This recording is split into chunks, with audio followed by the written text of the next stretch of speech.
8-10 गजलें तो सबने सुनाई थी है, मगर जिन्होंने भी सुनाई बड़ी शानदार सुनाई। एक बार इनके लिए आप ताली बजाइए।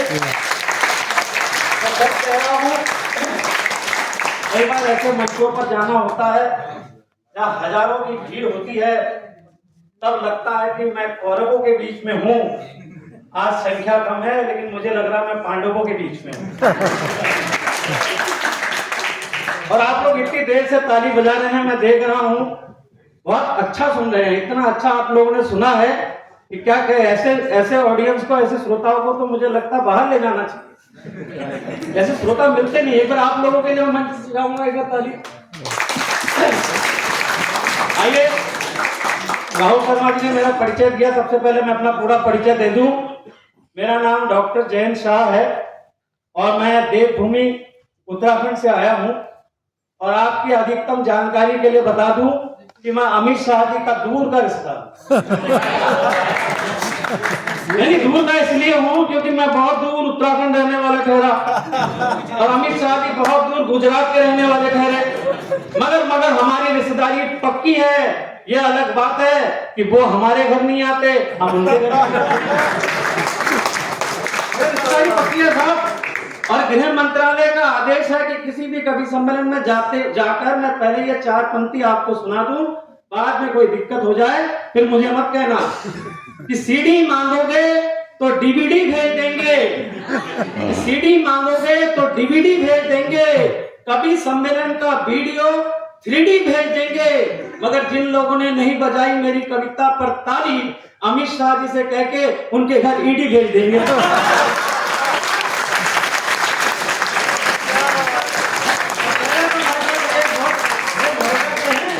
बहुत ब्रिलियंट लोग हैं, ऐसे ताली नहीं बजाने वाले हैं। बिना भय के, बिना डर के ताली नहीं बजाते हैं। मैं सही कह रहा हूँ। और हमारे बाबा तुलसी तो बहुत पहले कह गए कि बिनु भय होत न प्रीति। लेकिन आप लोग बहुत इंटेलेक्चुअल हो। अभी मैंने देखा दीप्ति मैम ने भी कविता सुनाई कि ये रात की बात मैं रात को कहती हूँ। कौन सा शेर था? रात को मैं रात कहती हूँ। मैं हास्य बैंक का आदमी हूँ। आप सुनना, बारीक से पकड़ना कि राजा ने कहा रात है, मंत्री ने कहा रात है। राजा ने कहा रात है, मंत्री ने कहा रात है, मीडिया ने कहा रात है, जनता ने कहा रात है, और ये सुबह सुबह की बात है।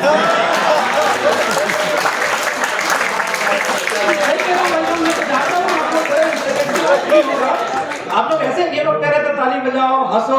अरे भैया, ये बड़े पढ़े लिखे हैं स्टूडेंट हैं, ये ऐसे ताली बजाने थोड़ी ना आए हैं। ये कोई अर्चना पूरन सिंह थोड़ी ना है कि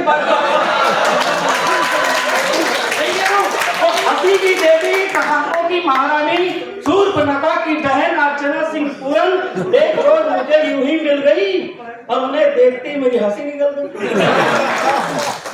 वो हंसी की देवी, ठाकों की महारानी, शूर्पणखा की बहन अर्चना सिंह पूरन एक रोज मुझे यूं ही मिल गई और उन्हें देखती मेरी हंसी निकल गई। मैंने कहा आप भी क्या गजब ढाती हो, जिन बातों पर हमें आती है शर्म उसे भी आप हंसी में उड़ा देती है। जिन बातों पर आती है हमें शर्म उसे भी हंसी में उड़ा देती हो। वह बोली मैं अपने मुस्कान को आधार के जरिए बैंक अकाउंट से जोड़ लेती हूँ और मुस्कुराने को मिलते हैं पैसे, ठाकों में उड़ेल देती हूँ। और आप देखिए, सोच के देखिए हमारा काम कितना टफ है। आप हंसे तो ठीक है, वरना हमारा वो लिफाफा ही फंसे। सही कह रहा हूं। क्या होता है कॉमेडी सर्कस में राहुल जी, वो लाफ्टर शो में क्या होता है, वहां होती है स्क्रिप्ट राइटिंग अलग से, फिर होती है एडिटिंग, तब जाकर के छनकर निकल आती है हंसी। यहाँ तो हम आपके सामने लाइव खड़े हैं, फिर आपके मुस्कुराने में क्या जाता है? क्या किसी गरीब के पेट में लात मारने में आपको मजा आता है? मैं हास्य बैंक का कभी मैं पाकिस्तान की बात नहीं करता, मैं चाइना की बात नहीं करता। क्या करना है, एक तो वो पाकिस्तान पिद्दी सा देश, दूसरा वो चाइना जिनकी पिद्दी सी आंखें। वो 3 लोग बैठ करके बियर पी रहे थे, एक पाकिस्तानी, एक चाइनीज और एक इंडियन भी था, नोएडा सेक्टर 62 का। वो एक पैक पीने के बाद पाकिस्तानी को जोश आया, उसने बोतल को हवा में उछाला, जेब से पिस्तौल निकाली और बोतल को हवा में फोड़ते हुए कहा हमारा अंदाज है जिसके साथ एक बार पी लेते हैं दोबारा नहीं पीते। अच्छा, वो चाइनीज को ये उसका स्टाइल अच्छा लगा, उसे भी कुछ करना था। उसने गिलास को ही हवा में उछाल दिया, जेब से पिस्तौल निकाली और गिलास को हवा में फोड़ते हुए कहा, हमारा स्टाइल है, जिस गिलास से एक बार पी लेते दोबारा हाथ में लगाते। अब बारी आई इंडियन का सेक्टर 62 नोएडा का, उसे भी कुछ नया करना था। उसने प्लेट को हवा में उछाला, जेब से पिस्तौल निकाली और पाकिस्तानी और चाइनीज को गोली से भूनते हुए कहा, हमारा अंदाज है जिसके साथ एक बार बैठ जाते दोबारा नहीं बैठते।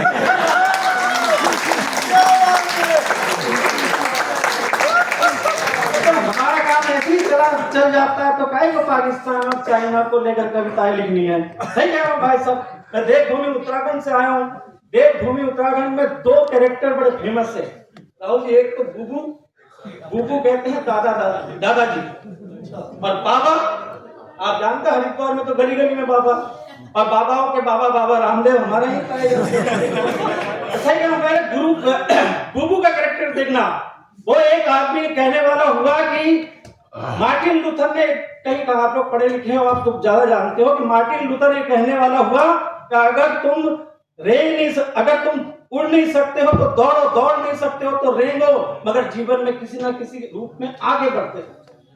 मार्टिन लूथर महान दार्शनिक, उन्होंने कहा कि आप उड़ नहीं सकते हो तो दौड़ो, दौड़ नहीं सकते हो तो चलो, चल नहीं सकते हो तो रेंगो। जितना सुनते ही हमारे पहाड़ का बुबू बीड़ी बुझाते हुए कहने वाला ठहरा, वो सब तो ठीक है, मगर ये बता जाना कहाँ है। हम बिल्कुल टेंशन नहीं लेते साहब। तो बाबा को आप जानते हैं, बाबा रामदेव हमारे यहाँ एक दिन वो चली गई, कौन मल्लिका शेरावत चली गई। उन्होंने कहा, बाबा मैं नहाते वक्त ऐसा क्या लगाऊं कि सुंदर दिखूं। बाबा बोली, बेटी तू तो बस कुंडी लगा दिया कर। मैंने कहा, बाबा आप हर मर्ज की दवाइयों ढूंढ लेते पल भर में योगिया होम से। मैंने कहा, बाबा आप हर मर्ज की दवाइयों ढूंढ लेते पल भर में योगिया होम से। चारों ओर गूंज रहा आपका ही यशगान, पत्थर जैसे पेट को बना देते हो मोम से। तो सांस को काबू करने का मंत्र तो सिखा दिया, बीबी का हो यंत्र बताइए परफॉर्म से। बाबा बोला, होता अगर पत्नी वशीकरण, मैं क्या जी बहलाता अनुलोम विलोम।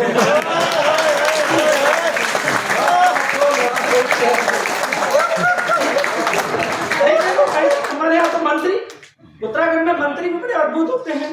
कोई एक, मैं यहाँ की बात नहीं कर रहा हूँ, मुझे सुरक्षित घर भी जाना। इतना अच्छा लगा आज के कार्यक्रम में, पुलिस वाले कविता सुना रहे थे। जो पुलिस किसी की नहीं सुनती वो कविता भी सुना रही। वही हमारे यहाँ मंत्री, उसे रात के 12 बजे के बाद धामी जी ने कृषि मंत्रालय दे दिया। राजू जी को नमन करता हूँ, इतनी दूर से आए और जिस भारी भरकम शरीर को लेके आए उसे लेकर लौटे। भाई तो हमारे यहाँ रात के 12 बजे राजू जी धामी जी ने एक कृषि मंत्रालय दे दिया। अब वो ना तो न्यूज चैनल में आया, ना वो खबर कहीं छपी, ना किसी सोशल साइट पर आया। तो मंत्री, कृषि मंत्री ने सोचा कि सुबह सुबह मैं निकलता हूँ और गांव की तरफ निकलता हूँ खूब। उन्होंने साइकिल उठाई और गांव की तरफ भागने लगे। तो जाने के बाद उन्होंने कहा कि किसान खेत में पानी दे रहा था। उन्होंने कहा चलो किसान से बात करता हूँ, कृषि मंत्री हूँ। उन्होंने बात कही, और भाई किसान महोदय ये बताओ तुम्हारी गन्ने की फसल कैसे है, इस समय किस हाल में है। अब किसान जोर जोर से चीखने लगा, कृषि मंत्री की जय हो, कृषि मंत्री की जय हो, कृषि मंत्री की जय हो। कृषि मंत्री ने कहा, यार मुझे रात के 12 बजे के बाद कृषि मंत्रालय पद मिला, न्यूज चैनल में आया नहीं, अखबार में छपा नहीं, सोशल साइट में है नहीं, इसे कैसे मालूम चला। उसने पूछा, आपको कैसे पता चला। उसने कहा, जब आपने मेरी गेहूं की फसल को गन्ने की फसल बताई तो मैं समझ गया कि आपकी कृषि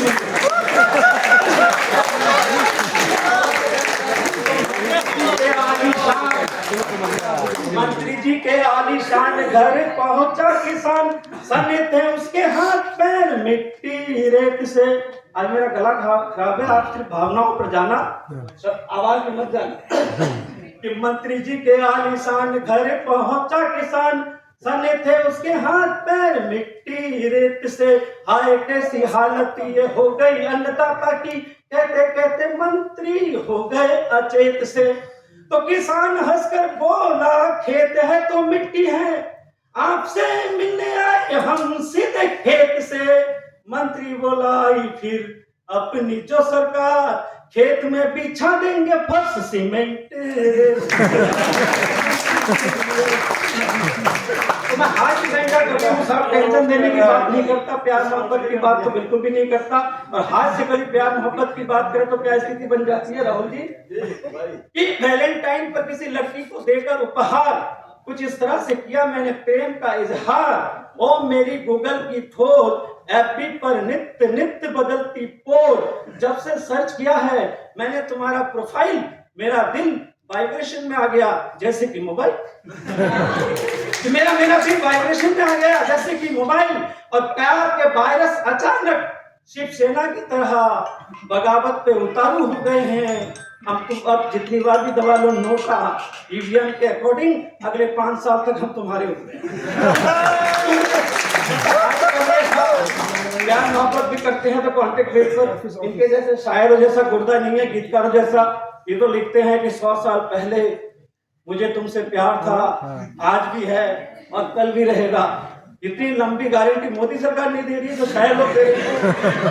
हम तो हाय से कभी है महान कॉमेडियन किशोर कुमार के भक्त हैं जो बरसों पहले कह गए कि पल भर के लिए कोई हमें प्यार कर ले। तो हमारी लव मैरिज नहीं होती है साहब, हमारी पे अरेंज मैरिज होती है। और लव मैरिज और अरेंज मैरिज में बेसिक क्या अंतर है हमें तो नहीं मालूम था। बस इतना सा अंतर है, बाद में पता चला कि लव मैरिज में आदमी अपनी ही प्रेमिका से शादी करता है और अरेंज मैरिज में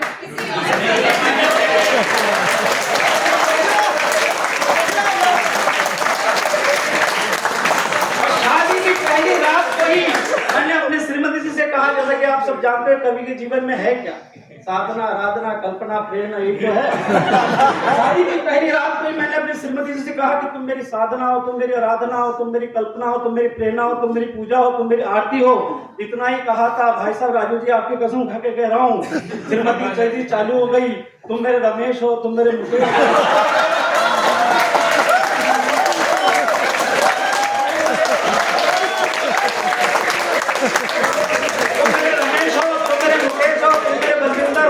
सुखविंदर हो, तुम मेरे प्रकाश हो, तुम मेरे विकास हो।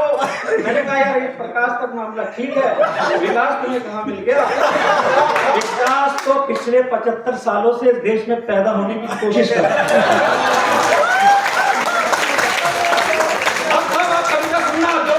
जब कोई कविता आज से शुरू होकर गणित की यात्रा करे तब आप लोगों का सबका प्रेम चाहिए, आशीष चाहिए कि शहर के किसी चौराहे पर विकास एक दिन पकड़ा गया, ट्रैफिक मैन के हाथों बुरी तरह जकड़ा गया।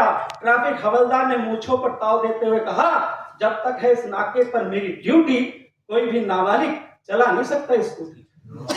और तू तो कल का बच्चा है, जुम्मा हुए तुझे चुनावी रैली में पैदा हुए, अभी से सिग्नल पर सिग्नल तोड़े जा रहे हैं, अबे बिना हेलमेट के दौड़े जा रहा है।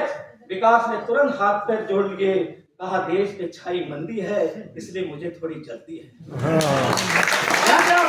आशीर्वाद चाहिए मुझे कि जब भी कोई भी हंसाना सिर्फ हमारा मकसद नहीं होता। हमारा मकसद, हम कवि सम्मेलन के दुनिया के लोग हैं, हमारा मकसद है आपके तक अपनी बात पहुंचाना। तब कहना चाहता हूं कि शहर के किसी चौराहे पर विकास एक दिन पकड़ा गया, ट्रैफिक मैन के हाथों बुरी तरह जकड़ा गया। ट्रैफिक हवलदार ने मूंछों पर ताव देते हुए कहा, जब तक इस नाके पर मेरी ड्यूटी कोई भी नाबालिग चला नहीं सकता स्कूटी।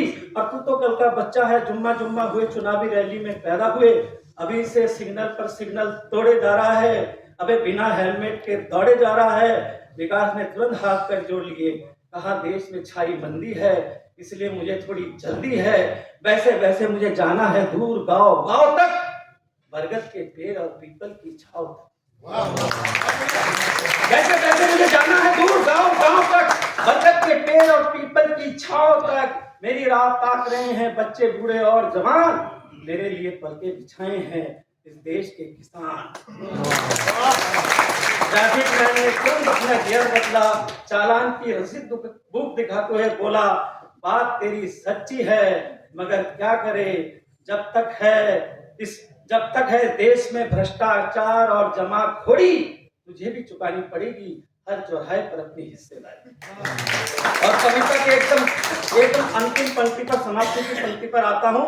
आप लोग सब उसी तालियों के साथ मुझे विदा करना जिस कोलाहल के साथ आप लोगों ने मुझे शुरुआत दी थी कि ट्रैफिक मैन ने तुरंत गियर बदला, चालान की रसीद बुक दिखाते हुए बोला, बात तेरी सच्ची है मगर क्या करे, जब तक है इस देश में भ्रष्टाचार और जमाखोरी, तुझे भी चुकानी पड़ेगी हर चौराहे पर अपनी हिस्सेदारी। वैसे तुम मासूम है, तुझे मालूम नहीं, ज्यादा बोलेगा तो कल के अखबार में दब जाएगा, कल के अखबार में छप जाएगा। अबे सरकारी फाइल में कहता हुआ है, सरकारी फाइल में दब जाएगा।